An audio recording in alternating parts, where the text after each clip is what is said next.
अल्हम्दुलिल्लाहि रब्बिल आलमीन वस्सलातु वस्सलामु अला अशरफिल अंबिया वल मुरसलीन व अला आलिहि तय्यिबीन व अस्हाबिहि ताहिरीन। अम्मा बअद फ़अऊज़ु बिल्लाहि मिनश शैतानिर रजीम। बिस्मिल्लाहिर रहमानिर रहीम। वस्साबिक़ूनल अव्वलूना मिनल मुहाजिरीन वल अंसार। आमन्तु बिल्लाहि सदक़ल्लाहुल अज़ीम व बल्लगना रसूलुहुन नबियुल करीम रऊफ़ुर रहीम अलैहि अफ़ज़लुस सलाति वत तस्लीम। अल्लाहुम्मा रब्बि इश्रह ली सदरी व यस्सिर ली अमरी वहलुल उक़दतम मिन लिसानी यफ़क़हू क़ौली। रसूल रहमत, मालिक जन्नत, शफ़ीए उम्मत, सरापा जुदो सखावत, बाइसे खैरो बरकत सल्लल्लाहु तआला अलैहि व आलिहि वसल्लम इरशाद फरमाते हैं, ज़य्यनू मजालिसकुम बिस्सलाति अलैया फ़इन्न सलातकुम अलैया नूरुल लकुम यौमल क़ियामह। हुज़ूर नबी रहमत सल्लल्लाहु अलैहि वसल्लम इरशाद फरमाते हैं, तुम अपनी मजलिसों को मुझ पर दुरूद पाक पढ़कर ज़ीनत दो, बेशक तुम्हारा दुरूद पाक पढ़ना बरोज़े क़यामत तुम्हारे लिए नूर होगा। सुभान अल्लाह। आइए निहायत ही मोहब्बत के साथ दिल लगाकर रहमत वाले आका की बारगाह में दुरूद व सलाम का नजराना पेश करें। अल्लाहुम्मा सल्लि अला सय्यिदिना व शफ़ीइना व करीमिना व नबिय्यिना व मौलाना मुहम्मदिन व अला आलिहि व सहबिहि व बारिक व सल्लिम। हाज़रीन मोहतरम, अल्लाह रब्बुल आलमीन का बेपनाह शुक्र है कि अल्लाह ताला ने आज हमें एक बार फिर अपने महबूब के सहाबा का, अपने प्यारों का ज़िक्र खैर करने और सुनने का शरफ अता फरमाया और एक नूरानी और रूहानी महफिल में बैठने की फजीलत अल्लाह ने हमें अता फरमाई। ये महीना इस्लामी साल का जो आखिरी महीना है, माह ज़िलहिज्ज, इस माह की 18 तारीख 18 ज़िलहिज्जा तारीख़ इस्लाम की वो अजीम तारीख़ है जिस तारीख़ में खलीफ़ा सालिस दामाद रसूल ज़ुन्नूरैन हज़रत सय्यदना उस्मान बिन अफ़्फ़ान रज़ियल्लाहु तआला अन्हु की शहादत वाक़ई हुई। इस मुनासबत से एक बड़ी अहम तारीख़ है और आज की यह महफिल की निस्बत सय्यदना उस्मान गनी रज़ियल्लाहु तआला अन्हु की तरफ की गई है और आज हम ख़ास कर हज़रत सय्यदना उस्मान गनी रज़ियल्लाहु तआला अन्हु के फ़ज़ाइल व कमाल तो बेशुमार हैं। अल्लाह पाक ने कुरान अज़ीम में इनके फ़ज़ाइल का जिक्र किया और अहादीस मुबारका में इमामुल अंबिया ताजदार कायनात अलैहिस्सलाम ने हज़रत सय्यदना उस्मान गनी रज़ियल्लाहु तआला अन्हु के फ़ज़ाइल व कमालात का कसरत के साथ तज़किरा फरमाया। एक ही बात अर्ज़ करता हूँ, आप समझ लेंगे कि हुज़ूर सलाम की बारगाह में हज़रत उस्मान गनी का मकाम क्या था। मेरे आका सलाम की 2 शहज़ादियाँ, एक का नाम हज़रत रुक़य्या था, दूसरे का नाम हज़रत कुलसूम रज़ियल्लाहु तआला अन्हुमा। मेरे हुज़ूर ने यके बाद दीगरे दोनों बेटियों का निकाह हज़रत सय्यदना उस्मान गनी से फरमाया था और दोनों बेटियां इंतकाल कर गई। हुजूर की ज़ाहिरी हयात में मेरे आका करीम ने इरशाद फरमाया कि अगर मेरे पास 40 बेटियां होती तो यके बाद दीगरे अपनी सारी बेटियों का निकाह उस्मान गनी के साथ कर देता। सुभान अल्लाह। हुजूर सलाम हज़रत उस्मान गनी से मोहब्बत कितना किया करते थे। दामाद रसूल जामिउल कुरान उस्मान बिन अफ़्फ़ान रज़ियल्लाहु तआला अन्हु। और देखिए जो हज़रत उस्मान गनी से बुग़्ज़ रखते हैं जैसे कि राफ़िज़ी शिया, तो जामे तिर्मिज़ी की हदीस पाक है, ये रिवायत है कि एक जनाजा हुजूर की खिदमत में लाया गया ताकि सरकार नमाज जनाजा पढ़े। तो मेरे आका करीम ने जनाजा की नमाज पढ़ने से इनकार कर दिया कि मैं इसका नहीं पढ़ता। हालांकि वो मरने वाला कलमा पढ़ता था, मुसलमान कहलाता था, सब कुछ था उसके पास, नमाज रोज़ा भी किया करता था। लेकिन अब चूंकि सहाबा की ख्वाहिश होती थी कि जब कोई जनाजा होता, किसी की मस्जिद होती, तो चाहते कि हुजूर नमाज जनाजा पढ़ाएं। और मेरे आका अलैहिस्सलाम भी जनाजा पढ़ाते थे। तो जब सरकार ने इनकार कर दिया जनाजा पढ़ाने से, तो सहाबा ने पूछा हुजूर हमने कभी ऐसा नहीं देखा कि किसी का जनाजा आपकी खिदमत में लाया गया हो और आपने जनाजा पढ़ाने से इनकार कर दिया, इसमें कोई खास बात जरूर है। मेरे आका करीम ने फरमाया कि हाँ बात ये है, फ़इन्नहु युबग़िज़ु उस्माना, ये दर हकीकत मरने वाला मेरे उस्मान से बुग़्ज़ रखा करता था, दुश्मनी रखता था, तो इस वजह से मैं इसकी जनाजा की नमाज नहीं पढ़ाता। बताओ मेरे अजीजों, जो बंदा हजरत उस्मान गनी से बुग़्ज़ अदावत रखे, हुजूर अलैहिस्सलाम उसको पसंद नहीं फरमाते हैं, उसकी जनाजा की नमाज पढ़ाने से मेरे आका ने इनकार कर दिया। अब जिसकी जनाजा हुजूर ना पढ़ाएं, इनकार कर दे, उसका ठिकाना कहाँ होगा ये हम कुछ समझ सकते हैं।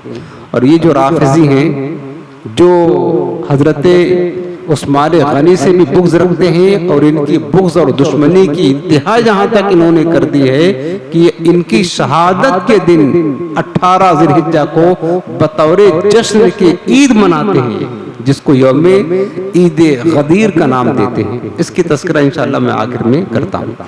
आज मैं सिर्फ बात करूँगा हज़रत उस्मान गनी की शहादत का, कि हज़रत उस्मान गनी की शहादत कैसे वाक़ई हुई। और आप देखें मेरे अजीज़ों कि हमारे हुजूर के सहाबा ने इस्लाम को हम तक पहुँचाने के लिए कैसी कैसी मुसीबतें बर्दाश्त की, कैसी कुर्बानियाँ पेश की हैं, कितना तकलीफ़ें उठाई हैं।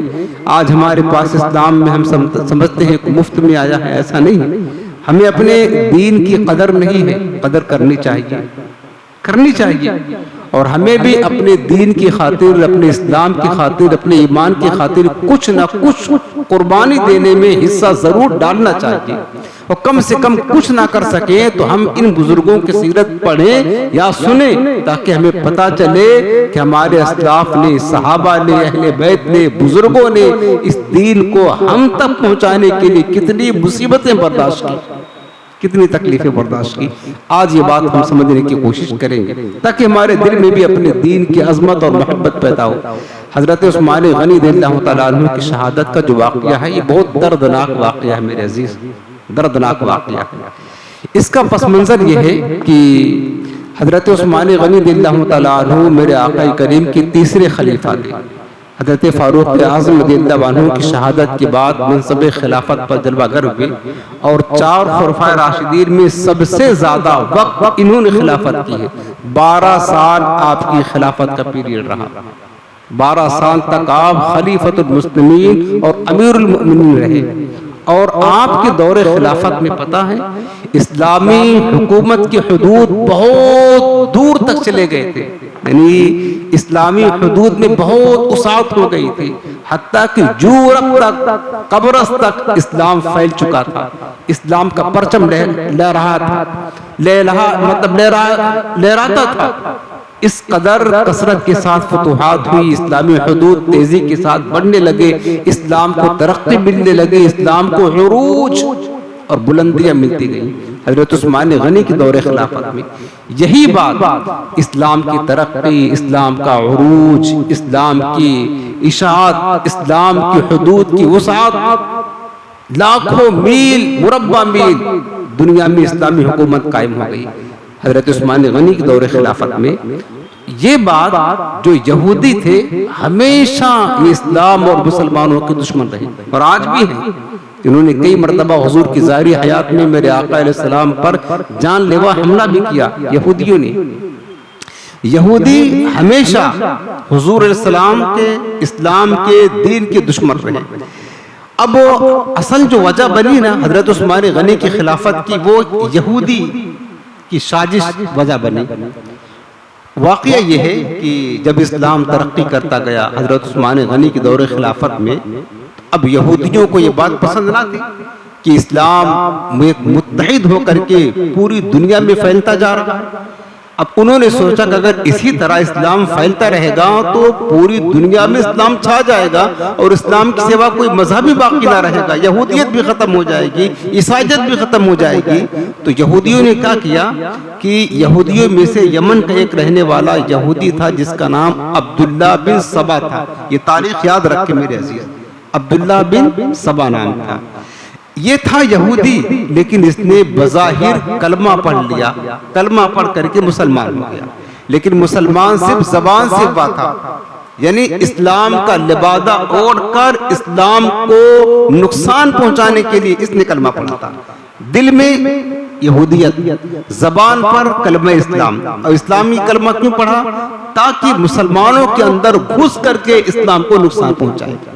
क्योंकि यहूदियों के अंदर ये हिम्मत नहीं कि कभी भी ये मैदान में मुसलमानों के मुकाबले में आए। यहूदी कभी ये जुर्रत नहीं करते थे, ये बुज़दिल कौम है। ये जानते थे कि हम अगर मुसलमानों के मुकाबले में गए तो हमें शिकस्त ही खाना है, लिहाजा ये अंदर खानी मुसलमानों को, इस्लाम को नुकसान पहुंचाते थे, मुसलमानों को लड़ाने की कोशिश किया करते थे, मुसलमानों के इत्तेहाद को तोड़ने के लिए ये कोशा रहा करते थे। तो अब्दुल्ला बिन सबा ने इस्लाम कबूल कर लिया, जाहिरी तौर पर मुसलमान हो गया। अब दिली तौर पर वो यहूदी रहा। ये तारीख अपने ज़हन में नक्श करते जाएं।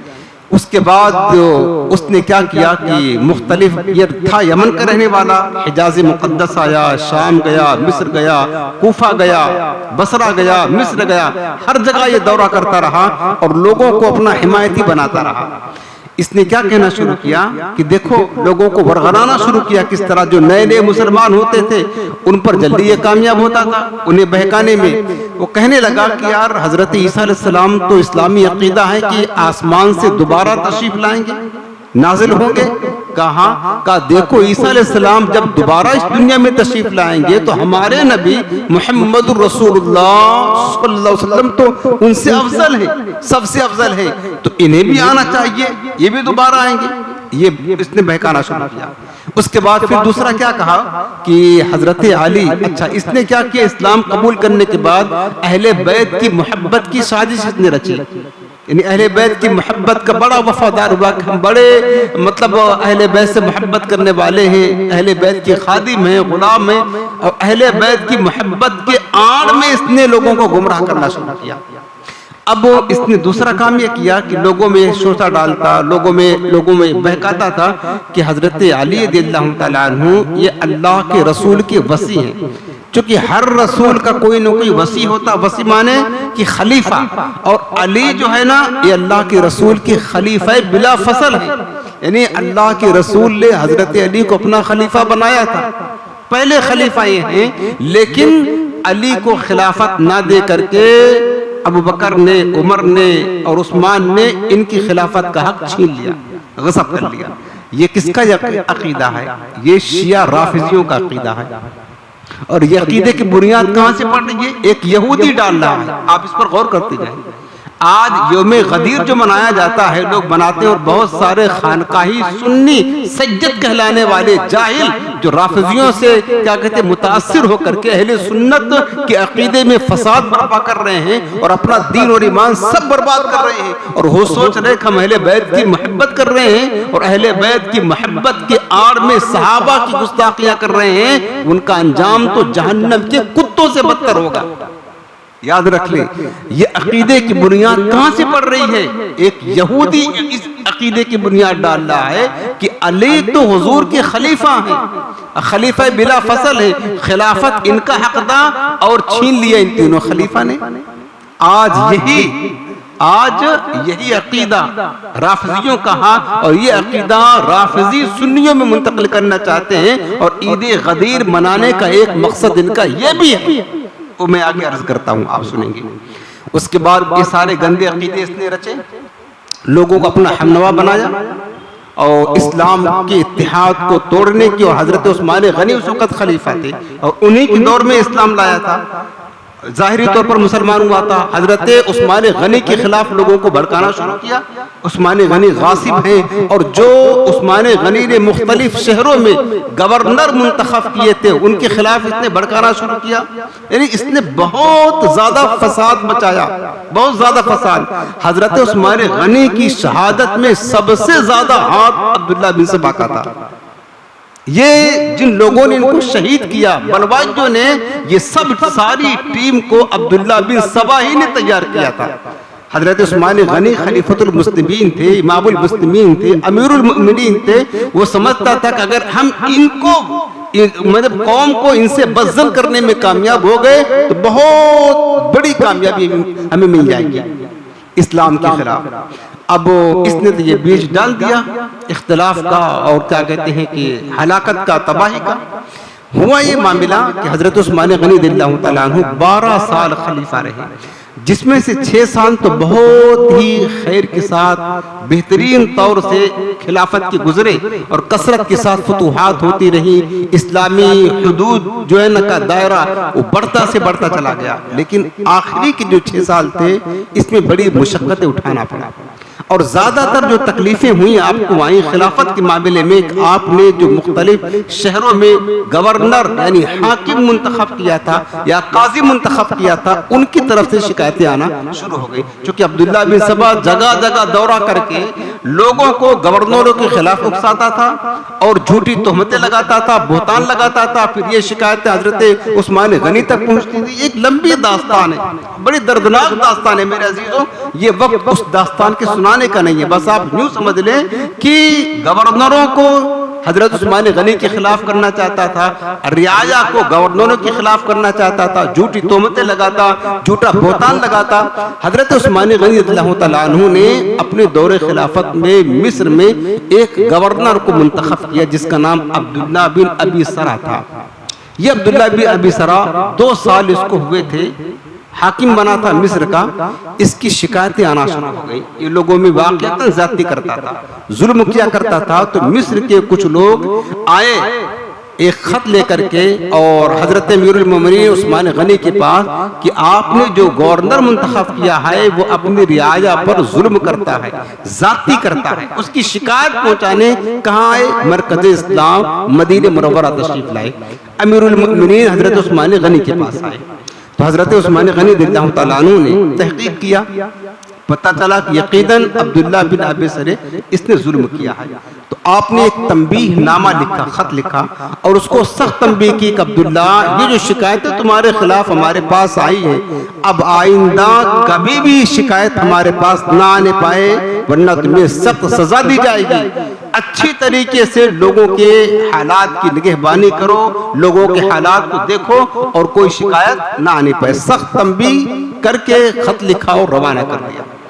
अब्दुल्ला बिन अबी सरा को जब पता चला कि मेरे खिलाफ शिकायत लेकर के लोग मरकज़ मदीना गए थे खलीफतुल मुस्लिमीन के पास, तो जिन जिन लोगों ने इसमें पेशकदमी की थी, जो गए थे, जिन्होंने खत लिखा था, उन सबको हीले बहाने से इसने कत्ल करवा दिया और ज्यादा जुल्म उठाना शुरू किया।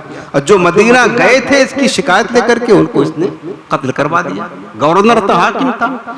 अब जब वो उन लोगों को कत्ल करवाया नाहक उस गवर्नर जालिम ने, तो मिस्र के हालात बहुत खराब हो गए, कत्ल खूनरेज़ी का माहौल पैदा हो गया।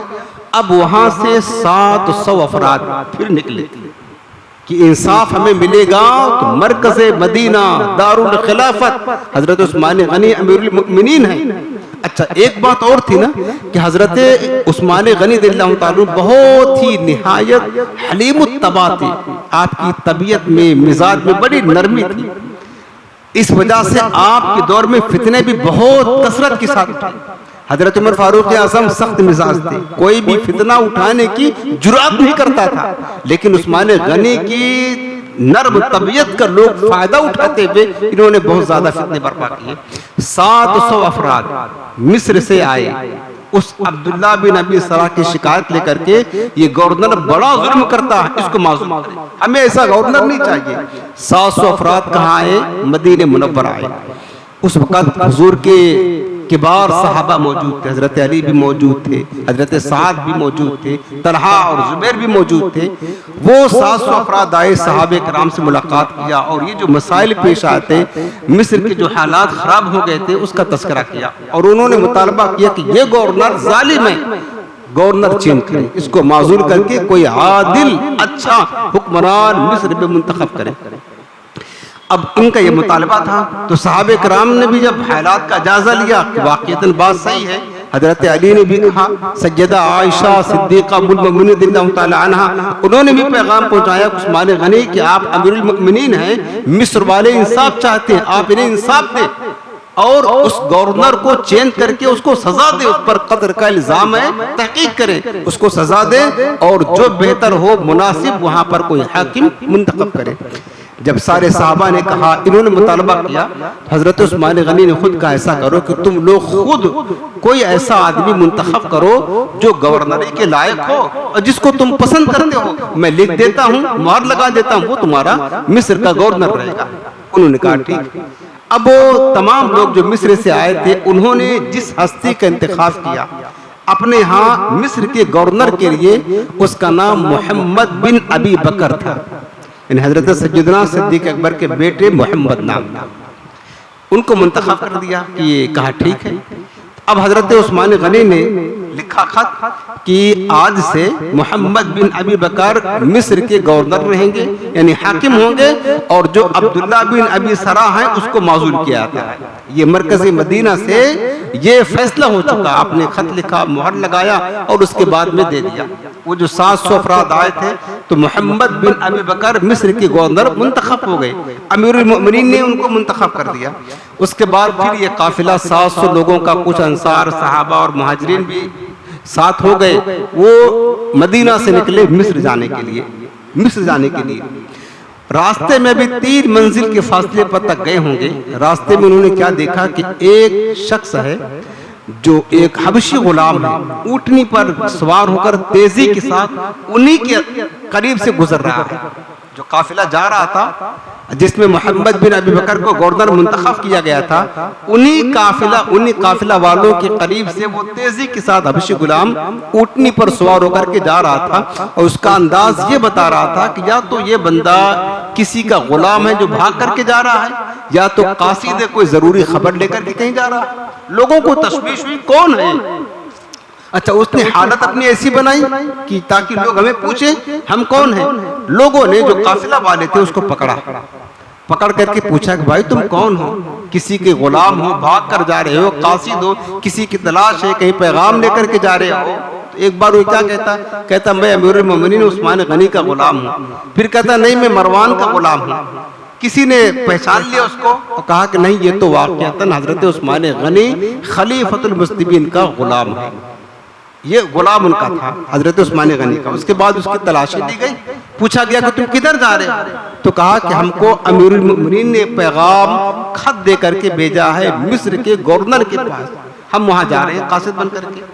खत की तहकीक की गई, छानबीन की गई। जब खत निकला तो खत खोला, हजरत मोहम्मद बिन अबी बकर ने तमाम लोगों को जमा करके उनके सामने खत पढ़ा। अब देखिए फितने कहाँ से उठ रहे हैं, और ये सब जो बुनियाद पड़ी है ना फितने की, अब्दुल्ला बिन सबा की पैदावार है।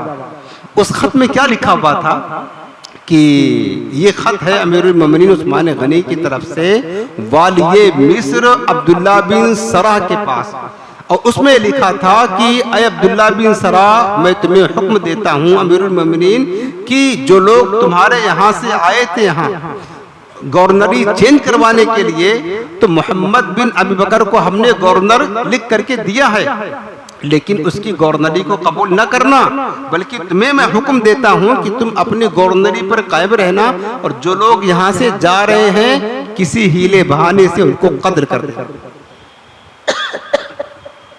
ये खत में लिखा हुआ था। अब जो सहाबा इकराम थे, मोहम्मद बिन अबी बकर और दीगर सहाबा थे जो मिस्र से आए थे, वो सब ये देख करके सब बराम, ये काम क्या मामला है। एक तरफ तो अमीरुल मोमिनीन हमें मिस्र का हाकिम बना रहे हैं और अब्दुल्ला बिन सरा को माजूल कर दे रहे हैं, और दूसरी तरफ मामला ये है कि ये हमको कत्ल करने का खत लिख रहे हैं। लोग गुस्सा हो गए। हकीकत हाल क्या है किसी को पता नहीं है, साजिश किसकी है किसी को पता नहीं है। अब उन्होंने उस गुलाम को पकड़ लिया, खत को जब्त कर लिया, ऊँटनी को ले लिया और अब वहां से बजाय मिस्र जाने के वापस मदीना आ गया। किधर आए? मदीने पाक आ गए। मदीने मुनव्वरा में जो जलीलुल क़द्र सहाबा थे, हजरत मौला काना शेर खुदा हजरत तलहा जुबैर साद रज़ियल्लाहु तआला अन्हु, इनको जमा किया और एक खत पढ़ करके सबको सुनाया। कहा देखो, एक तरफ अमीरुल मोमिनीन ने हमें खत लिखा कि मोहम्मद बिन अबी बकर मिस्र के वाली होंगे और दूसरी तरफ हमें कत्ल करने का दूसरा खत लिख दिया। ये क्या मामला? सहाबे किराम ये सुन करके बड़ा ताज्जुब हुआ। उस्मान गनी ये कैसे कर सकते हैं? ये तो सहाबा से तसव्वुर भी नहीं है, तो मुनाफिकत है, मुसलमानों पर जुल्म करना है। और हुजूर के जलीलुल क़द्र सहाबी जो उस्मान गनी है, अशरे बशरा में से है, दामाद रसूल है, जामिउल कुरान है, उनकी तरफ इसका तसव्वुर भी नहीं दूर दूर तक। लेकिन अब चूंकि खत उनकी तरफ से मंसूब था, मोहर भी उन्हीं की लगी थी। सहाबा को बड़ा ताज्जुब हुआ, लोग जो गजब में भरे हुए थे। तो उन्होंने कहा कि ठीक है, हम इस बारे में अमीरुल मोमिनीन से बात करेंगे। सहाबा अपने घरों को चले गए ये खत सुन करके। अब जो मोहम्मद बिन अबी बकर थे, उसके बाद जो 700 अफराद आए थे, उन्हीं में से बहुत सारे ऐसे लोग थे जो सबाई फितना वाले थे, जिनको अब्दुल्ला बिन सबा ने तैयार किया था, जिनको बलवाई कहा जाता है। अब इन्होंने क्या किया कि हजरत मोहम्मद बिन अबी बकर ने जो 700 अफराद आए थे, उनमें बलवाई थे, फितना पसंद थे, फितना परवर थे, उन लोगों को लेकर के हजरत उस्मान गनी के घर का मुहासरा कर लिया, यानी घेराव कर लिया।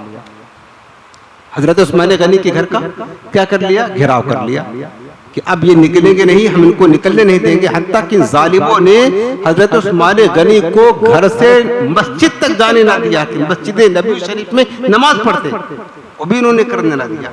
उसके बाद कुछ दिन ऐसे गुजरा कि फिर जो है ना, अब हजरत अली रज़ियल्लाहु अन्हु को खबर हुई, दीगर जो किबार साहबे कराम थे उन्हें पता चला कि हजरत उस्मान गनी के घर को घेर लिया है इन बलवाइयों ने। तो वो सहाबा की एक जमात मिल करके हजरत उस्मान गनी के पास गई तहकीक हाल के लिए। उस गुलाम को लेकर के गए, वो लोग खत भी लेकर के गए, ऊँटनी भी लेकर के गए। पूछने लगे कि ऐ अमीरुल मोमिनीन, ये खत, ये गुलाम आपका है? फरमाया हाँ, गुलाम तो मेरा है। ये ऊँटनी भी आपकी, ऊँटनी भी मेरी, ये खत आपका है? आपने फरमाया ये खत ना मेरा है, ना मैंने लिखा है, ना लिखवाया है, ना मुझे इसके बारे में कोई इल्म है। हजरत अली कहने लगे कि ताज्जुब की बात है, गुलाम आपका है, ऊँटनी आपकी है, खत पर मुहर आपका है, आपको पता नहीं है? हजरत उस्मान गनी ने कसम खाकर कहा, खुदा की कसम, इस खत के बारे में मुझे कुछ भी इल्म नहीं, और अगर तुम हम पर तोहमत लगाते हो कि खत मैंने लिखा है, तो शरीयत का तकाजा है 2 गवाह पेश करो, 2 शरई गवाह पेश करो। और गवाह कहाँ से लाएंगे? और वो खत तो लिखा भी नहीं था, हजरत उस्मान गनी को पता भी नहीं था। बहरहाल जब उन्होंने कसम खा करके इस बात को साबित किया, तो तमाम सहाबा को यकीन हो गया कि उस्मान गनी कभी झूठ नहीं बोलते, झूठी कसम नहीं खाते। यकीनन ये खत इन्होंने नहीं लिखा, इसमें किसी की साजिश जरूर है। वहीं पर मरवान बैठा हुआ था, मरवान बिन हकम, ये बंदा खारिजी था, ये भी ज़ाहिरी तौर पर कलमा पढ़ता था और अब्दुल्ला बिन सबा के फितने से भी मुतासिर था। मरवान जो बैठा हुआ था, तो लोगों को कुछ पता था कि मरवान ये बदमाश आदमी है, शरीर आदमी है, ये फितना अंगेज आदमी है। लोगों ने कहा कि इस खत को फिर आपने तो नहीं लिखा, मरवान ने लिखवाया होगा और इसने ये साजिश की होगी बदनाम करने के लिए खलीफतुल मुस्लिमीन को। तो सहाबा ने कहा कि आप ऐसा करें कि मरवान को हमारे हवाले कर दें।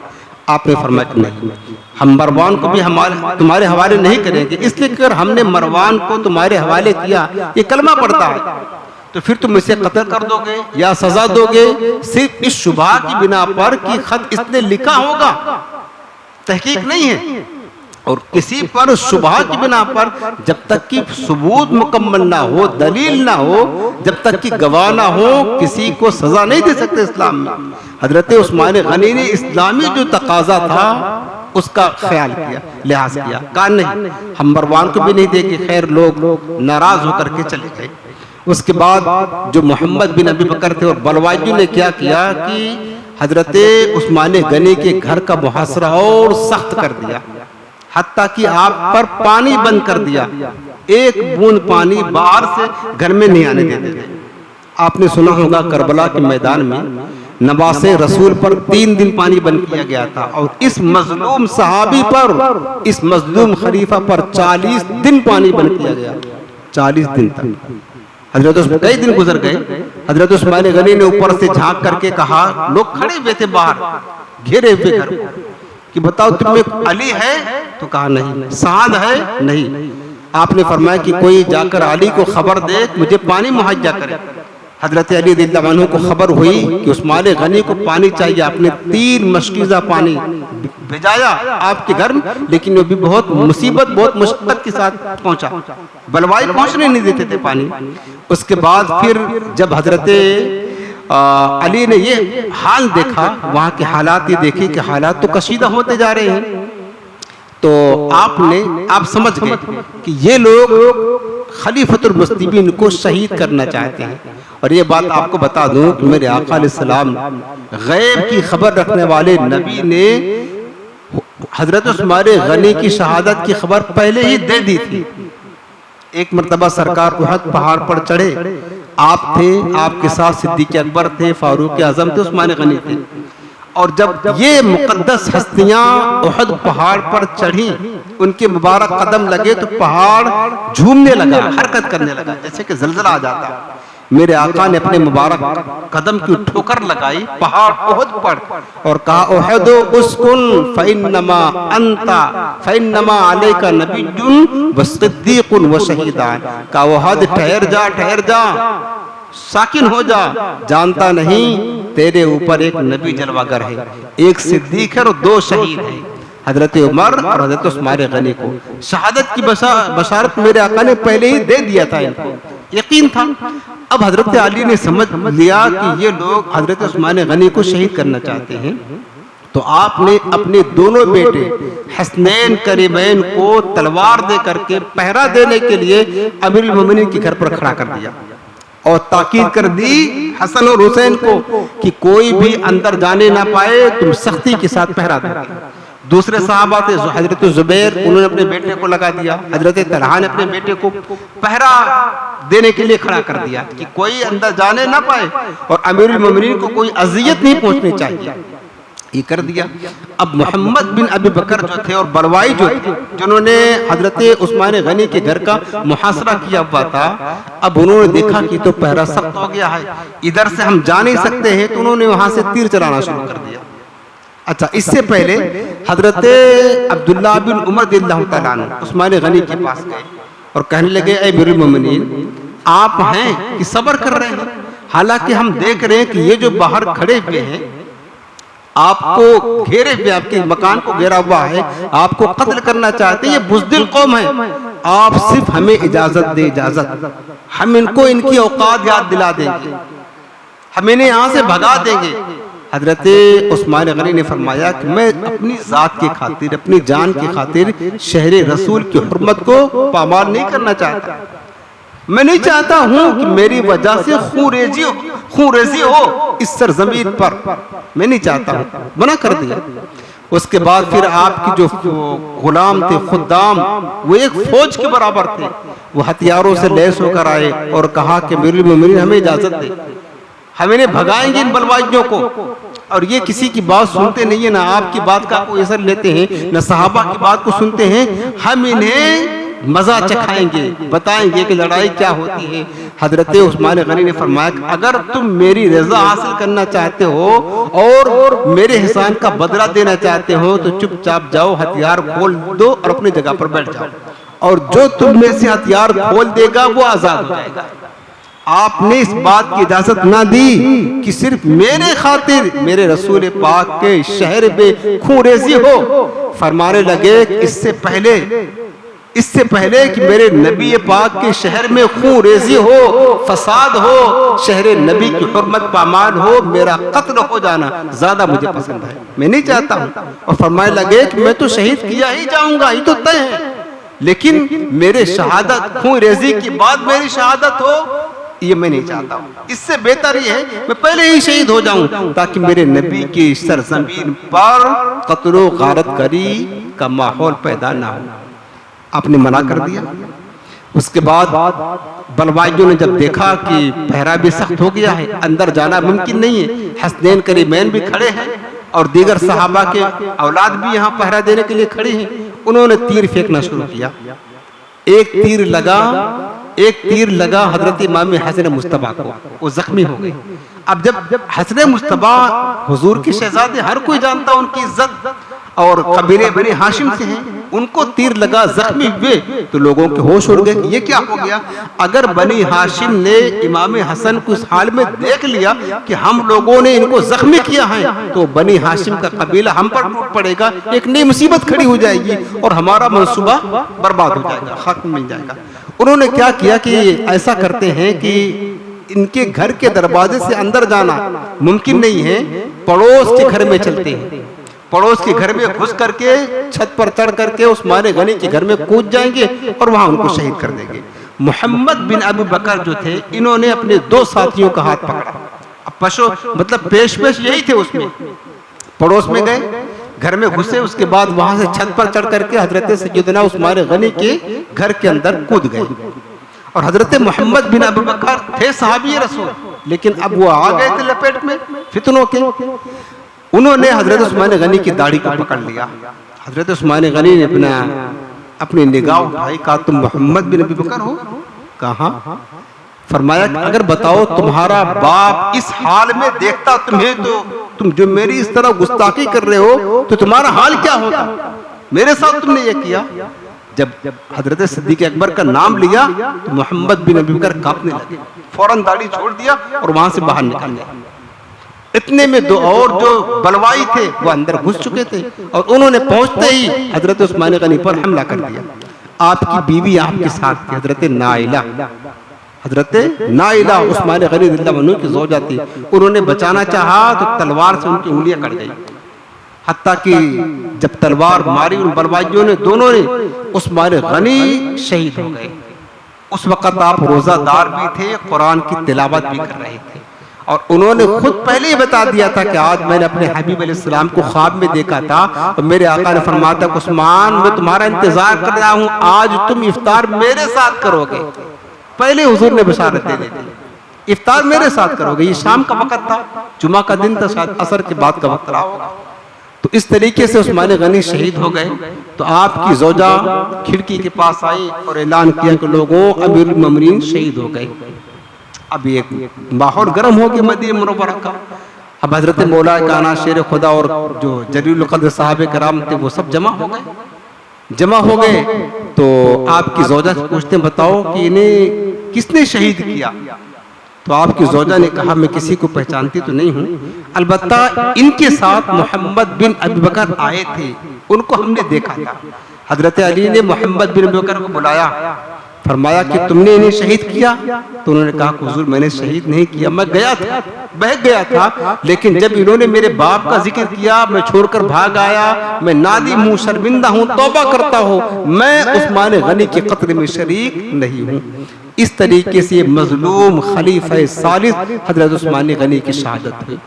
मेरे अजीजों, उस्मान गनी वो शख्सियत है जो तकरीबन 24 लाख या 25 लाख मुरब्बा मील पर जिनकी हुकूमत चलती थी, इस्लाम की कितने बड़े बादशाह थे, वो चाहते ना ये चंद जो बलवाई खड़े थे वो सिर्फ अपने गुलामों को हुक्म देते, इनका पता ना चलता कि कहां गए, सबको तह तह कर देते, लेकिन सिर्फ शहरी रसूल की हुर्मत को बरकरार रखते हुए सब्र का दामन आपने थामा और आपने जामे शहादत नोश फरमा लिया, लेकिन हुजूर अलैहिस्सलाम के शहर को पामाल की इज्जत और हुर्मत को पामाल नहीं होने दिया।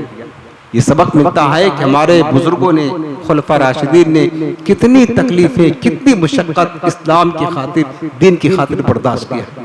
मेरे अजीजों, ये वाक़या बताने का मकसद यही है कि जालिमों ने, यहूदियों ने, बलवाइयों ने बहुत ज़्यादा मुसलमानों को सताया है, सहाबा को सताया है। अगर आज हम पर ऐसी मुसीबत आए तो हमें भी चाहिए कि सब्र करें, अपने बुजुर्गों का दामन हाथ से जाने ना दें। ये शहादत का वाक़या हमने इख्तिसार के साथ आपको अर्ज किया। अब दूसरी बात आपको ये भी थोड़ी देर में आपको बता करके बात खत्म कर देना है, वो ये है कि आज योम गदीर जो मनाते, ईद गदीर, आपने सुना होगा भी 2-4-5 सालों से ना कसरत के साथ ईद गदीर, ईद गदीर। ये क्या है ईद गदीर, इसकी हकीकत क्या है, ये मैं आपको अर्ज करना चाहता हूँ। थोड़ी देर में आप सुन ले, क्योंकि आज मेरे अजीजों गुमराहियत का दौर है, फितनों का दौर है। सोशल मीडिया का मतलब फितना है, समझ ले। और आज बदमज़हबों जमातियों से ज्यादा अब इस दौर में जो बड़ा फितना उठ रहा है ना, वो राफिजियों का, वो शिया का। ये मीठा जहर दे करके सुन्नियों को बर्बाद कर रहे, मीठा जहर, अहले बैत की मोहब्बत का मीठा मीठा जहर पिला करके सुन्नियों के ईमान को बर्बाद कर रहे हैं। राफिजियत कसरत के साथ अपनी तबलीग कर रही है इस दौर में। कितने सुन्नी खासकर दरगाहों के ज्यादा नशीन जो अपने आप को सज्जद कहलाने वाले हैं, वो आज शिया बनकर के घूम रहे हैं, साहबा की गुस्ताखियां कर रहे हैं, हजरत मेरे मुआविया की गुस्ताखियां कर रहे हैं, खुद अम्मी जान सैयदा आयशा सिद्दीका की गुस्ताखियां तक करने लगे। कहने आने वाले सुन्नी अपने आप को राफिजियों के अकीदों से इतना मुतासिर हो गए, ये फितना बहुत तेजी के साथ बढ़ रहा है। इसलिए मैं आपको ये अर्ज करना चाहता हूँ कि आप इस फितने से होशियार रहे मेरे अजीज, हमेशा उलमा अहले सुन्नत ही के साथ रहे। याद रखना, अहले बैत की मोहब्बत का सबक जो उलमाए अहले सुन्नत ने दिया है, राफिजियों ने नहीं दिया है। राफिजी की यहाँ अहले बैत की मोहब्बत का मतलब होता है सहाबा की गुस्ताखी करना, और सुन्नी की यहाँ अहले बैत की मोहब्बत का मतलब होता है कि सहाबा और अहले बैत दोनों से मोहब्बत करना। ये अहले बैत की मोहब्बत। अब मैं आपको बताता हूँ मुख्तसर में, आप सुन ले, सिर्फ मालूमात के लिए, ताकि आप बैठे नहीं। सोशल मीडिया का जमाना है, फितनों का जमाना है। 2-4 सालों से हम सुन रहे हैं कि ईद गदीर बहुत मनाई जा रही है।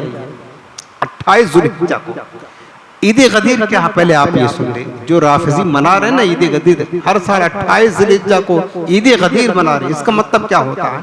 सुन्नी भी बहुत सारे शरीक हो गए ईद गदीर मनाने में। इसका मतलब ये होता है कि इसका पस मंजर ये है कि मेरे आका अलैहिस्सलाम हज्जतुल विदा के मौके पर जब सरकार हज करके मदीने मुनव्वरा जा रहे थे, मक्का से मदीना, तो रास्ते में एक मुकाम था जिसको कहते गदीर खुम, उस मकाम का नाम था। सरकार ने वहां पर क़याम किया, आपके साथ तकरीबन 50,000 कम व बेश सहाबा मौजूद थे। तो हुजूर सल्लल्लाहु अलैहि वसल्लम ने वहां पर क़याम किया, नमाज ज़ोहर पढ़ी, उसके बाद आका ने खुतबा दिया। और खुतबा क्या दिया? खुतबा भी एक तबीर हदीस में है। मेरे आका ने फरमाया कि मन कुन्तु मौलाहु फ़अलीयुन मौलाहु, फरमाया मेरे हुजूर ने कि जिसका मैं मौला हूँ उसका अली मौला है। ये हदीस मशहूर है, जिसका मैं मौला हूँ उसका अली मौला है। सरकार ने ये बात क्यों फरमाई? इसलिए फरमाई कि हुजूर सल्लल्लाहु अलैहि वसल्लम ने एक मर्तबा हजरत अली को यमन का काजी बनाकर भेजा। तो कुछ लोगों ने हजरत अली के फैसले से एतराज किया, इनकार किया, फैसले को कबूल ना किया। तो मेरे आका की बारगाह में शिकायत लेकर हजरत अली की आ गए। तो मेरे सरकार ने हजरत अली की अजमत को बताने के लिए फरमाया कि लोगों तुम अली पर एतराज करते हो, इनके फैसले पर एतराज करते हो, सुनो, मन कुन्तु मौला हूँ फ़अलीयुन मौला हूँ, जो बंदा मुझे मौला मानता है उसे चाहिए कि वो अली को भी मौला माने। सरकार ने हजरत अली की विलायत और मौलाइयत का ऐलान करके हजरत अली की अजमत लोगों को बताया। मेरे आका ने हजरत उसामा, उन्होंने इनकार कर दिया, कहा नहीं मैं तो रसूलुल्लाह को अपना मौला मानता हूँ, अली को नहीं मानता हूँ अपना मौला। उन्होंने इनकार किया। मेरे आका ने खुतबा दिया, कहा नहीं, अगर तुम मुझे मौला मानते हो मेरे अली को भी मौला मानना होगा तुम्हें। तो सरकार ने ये बात इरशाद फरमाई। तो ये क्यों फरमाया हुजूर ने? ताकि लोगों के दिलों में अली मौला की अजमत बैठ जाए, अली की विलायत की अजमत बैठ जाए, इनसे लोग मोहब्बत करें। अब शिया इस हदीस पाक को लेकर के ये कहते हैं कि हुजूर ने गदीर खुम में हजरत अली की खिलाफत बिला फस्ल का ऐलान किया कि अली पहले खलीफा हैं। हालांकि किसी भी किताब में आप देख लें, चाहे शिया की किताब हो या सुन्नी की किताब हो, मौला के माने खलीफा कभी आता ही नहीं। शिया लोगों ने मौला के माने खलीफा लिया है कि मन कुन्तु मौला हो, जिसका मैं मौला हूँ, जिसका मैं खलीफा हूँ उसके अली खलीफा हैं। अब वो मौला के माने कहीं भी खलीफा नहीं आता। मौला के माने बहुत से होते हैं। मौला के माने दोस्त भी होता, मौला के माने महबूब भी होता, मौला के माने मददगार भी होता, मौला के माने आका भी होता, मौला के माने गुलाम भी होता। बहुत सारे माना है। यहाँ पर जो बुजुर्गों ने लिखा है कि मौला के माने महबूब, यानी जिससे मैं मोहब्बत करता हूँ। मन कुंत मौला हो, जिससे मैं मोहब्बत करता हूँ या जो मुझसे मोहब्बत करता है, फ़अली मौला हो, उसे चाहिए कि वो अली से भी मोहब्बत करे। जो मेरा महबूब है वो अली का महबूब है। हुजूर ने ये बताया। और गोया कि एक चीज और बताया कि हुजूर ने हजरत अली की विलायत का ऐलान किया। अब वो शिया लोगों से पूछा जाए, राफिजियों से, बताओ तुम ये क्यों मतलब ईद गदीर मनाते हो? तो यही जवाब होगा कि हुजूर ने मौलाए कायनात की विलायत मुतलका का ऐलान किया, इसलिए इस दिन की खुशी में अली को विलायत मुतलका का ऐलान किया गया। हम इस दिन की खुशी में ईद के तौर पर मनाते हैं। उनसे पूछो कि जालिमों, जब तुम अली की विलायत की खुशी का ऐलान हुआ तो ईद मनाते हो, तो नबी की नबूवत के ऐलान के दिन तुम ईद क्यों नहीं मनाते? विलायत का ऐलान बड़ा है कि नबूवत का ऐलान बड़ा? पहले सोचो, किसका ऐलान बड़ा? विलायत का ऐलान बड़ा है कि नबूवत का? जाहिर सी बात है नबूवत का ऐलान बड़ा है। जिस दिन मेरे मुस्तफा ने अपने नबूवत का ऐलान किया तो तुम्हें चाहिए उस दिन तो सबसे बड़ी ईद मनाना चाहिए तुम्हें, लेकिन वो नहीं करते हो। तो बात ये है ना, दो चीजें हैं। राफिजियों ने इसमें दो साजिश की है उम्मत को गुमराह करने के लिए। एक बात तो उन्होंने ये कही कि हुजूर ने खलीफे बिला फसल, यानी हुजूर के बाद पहले खलीफा अली है, इसका ऐलान किया वहां पर गदीर खुम में। हालांकि बात ऐसी नहीं है। अगर हजरत अली की खिलाफत का ऐलान करना होता तो सबसे पहले सरकार मैदान अराफात में, जहां हजारों सहाबा थे, 1 लाख तकरीबन कमबेश 44 लाख सहाबा थे, हुजूर के साथ थे, पूरी दुनिया से लोग आए हुए थे। अगर अली की खिलाफत का ऐलान करना होता तो बेहतर जगह मैदान अराफात था, वहां ऐलान कर। और यहाँ तो साहबा हज करके निकल चुके थे अपने अपने घर, चंद हजार सहाबा कराम थे। तो वहां जहां लाख की तादाद में, लाख से ज्यादा सहाबा थे, वहां अली की खिलाफत का ऐलान ना करके चंद हजार सहाबा में किया। ये बात समझ से बाहर था। पहली बात तो यह कि हजरत अली की खिलाफत मौला के माने खलीफा होता ही नहीं है। कुरान अजीम में भी मौला का लफ्ज है, खलीफा माने नहीं, ठीक है ना। और ये खिलाफत बिला फसल देते। दूसरी बात जो इनकी छुपी हुई साजिश है ना, वो ये है कि 18 ज़िलहिज्जा ये हजरत उस्मान गनी की शहादत की तारीख है। और ये राफिजी उस्मान गनी से बुग़्ज़ और अदावत रखते हैं, दुश्मनी रखते हैं। इनकी शहादत की खुशी में बतौर जश्न के इन्होंने ईद गदीर मनाना शुरू कर दिया। एक तो खिलाफत अली बिला फसल ये मकसद है, दूसरा हजरत उस्मान गनी की शहादत मनाना मकसद है। और सबसे पहले ईद गदीर जिस बंदे ने मनाई थी, जिस राफिजी ने, सन 352 हिजरी में इराक का एक हाकिम था जिसका नाम मुइज़्ज़ुद्दौला था। उसने 18 ज़िलहिज्जा को इराक में, बगदाद में बाजार सजाए और उसने क्या कहते हैं कि ढोल बजाए, बाजे बजाए, बिगल बजाए, बाजारों को सजाया और उसने ईद की तरह एहतमाम किया। हत्ता कि मैदान में निकलकर उस हाकिम राफिजी ने ईद गदीर की खुशी में ईद की नमाज भी पढ़ी। सबसे पहले उस राफिजी ने 352 में बगदाद में ईद गदीर का इनकाद किया, मनाया कि इस दिन हमको हमारे मौला कायनात को खिलाफत बिला फसल का ऐलान किया गया। तो यहाँ से शुरुआत हुई। तो मेरे अजीजों, बताना ये है कि देखें, ये जो आज सुन्नी बन करके हाँ हजरत अली की बारे में ईद गदीर मना रहे हैं, ईद गदीर जो मना रहे हैं सुन्नी कहलाने वाले, और ये कहते हैं कि हजरत अली खलीफा बिला फसल है, यानी खिलाफत हुजूर के बाद अली का हक था। और तीनों खुलफा ने, अबू बकर सिद्दीक ने, फारूक आज़म ने, उस्मान गनी ने इनसे खिलाफत को गस्ब कर लिया, छीन लिया। जानते हो, इस अकीदे के तहत ईद गदीर मनाना ये अपने कुफ्र का ऐलान करना है। ये बता दो, ये सुन्नी राफिजी को तो हम मोमिन मानते ही नहीं हो, तो है ही काफिर बदतरीन।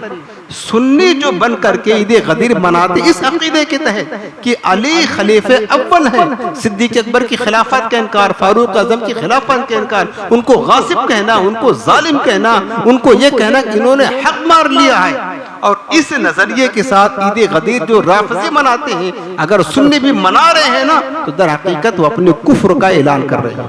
एक बात याद रखना मेरे अजीजों, कि उम्मत का इजमा है कि हजरत अबू बकर सिद्दीक और फारूक आजम की खिलाफत का इनकार करना कुफ्र है। अब जो ईद गदीर मनाएगा तो राफजियों का नजरिया ये है कि वो पहला खलीफा है, हजरत अबू बकर की खिलाफत का इनकार किया, हजरत उमर की खिलाफत का इनकार किया, तो हजरत से इनको शेखैन कहा जाता है। शेखैन करीमैन की खिलाफत का इनकार करना क्या है? कुफ्र है। तो जो ईद गदीर इस तरह मनाता है, दर हकीकत वो अपने कुफ्र का ऐलान करता है। मैं ये बात आपको इसलिए बता रहा हूँ कि कहीं राफिजियों की झूठी मोहब्बत में आप सोचो कि मौला कायनात साहब में भी मोहब्बत है, उनके विलायत का ऐलान हुआ था, खिलाफत बिला फसल का ऐलान हुआ था, ईद गदीर मनाने में हरज क्या, चलो हम भी मनाना शुरू कर देते हैं कि हुजूर ने मौला फरमाया था इसकी खुशी में ईद मनाएं। तो आप ईद नहीं मनाएंगे, आप अपने कुफ्र का ऐलान करेंगे। अगर कुफ्र की तरफ जाना है तो खुशी से ईद गदीर मनाएं। शेखैन करीमैन की मतलब खिलाफत का इनकार करना है तो मनाएं, वरना मैं आपको ये बात इसलिए बता रहा हूँ कि मेरे अजीजों, इस दौर के फितने हैं और ये वही फितना है जो अब्दुल्ला बिन सबा ने, यमन का रहने वाला वो यहूदी ने, उस्मान गनी के दौर में उसने पैदा किया था। यही फितना है। तो लिहाजा आज बहुत ज्यादा जरूरत उस बात की है मेरे प्यारे कि अपने अकीदे की, दीन की हिफाजत करें। हमेशा उलमाए अहले सुन्नत ही से आप राब्ता रखें, बस उलमाए अहले सुन्नत ही के राब्ते में रहें। कहीं कोई बात आपकी जहन में तशवीश डालने की कोशिश करे, आप इनकार कर दे, पहले आप पूछ लें अपने अहले सुन्नत उलमा से इसकी हकीकत क्या है, फिर जाकर के आप उसको कबूल करें। कहीं ऐसा न हो कि बहुत ये फितना तेजी के साथ फैलता जा रहा है और राफजियों का मज़हब पूरा शुरू से लेकर आखिर तक ये गड़ा हुआ है, गड़ा हुआ, हकीकत इसकी कुछ भी नहीं, गड़ा हुआ मज़हब। तो अपने दीन की, ईमान की हिफाजत करें। आज हमारे प्यारे आका अलैहिस्सलाम के दामाद खलीफे सालिस हजरत सैयदना उस्मान गनी रज़ियल्लाहु तआला अन्हु की शहादत की तारीख थी। हमने आपको पढ़ करके सुनाया उनकी शहादत किस अंदाज में हुई। उसके बाद अपने दीन और ईमान की हिफाजत के लिए ईद गदीर के नाम से जो उम्मत को गुमराह किया जा रहा है, वो भी मैंने उसकी हकीकत भी आपके सामने बयान कर दी मेरे अजीज़ों। लिहाजा अपने दीन और ईमान की हिफाजत करते हुए हमेशा उलमाए हक से आप मरबूत रहें, उलमाए दीन की महफिलों में, उनकी सोहबतों में बैठा करें।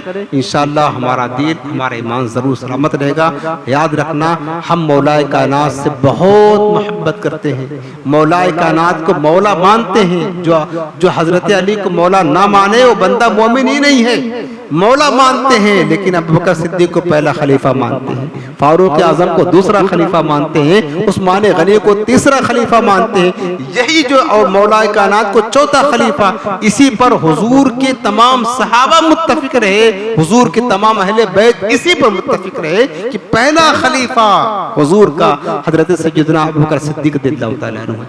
और ये भी याद रखना, हुजूर की विसाल के बाद जब खिलाफत का मसला पैदा हुआ, ये कहते हैं ना राफिजी मौलाए कायनात पहले खलीफा हैं और हुजूर ने गदीर खुम में इनको खिलाफत दे दी।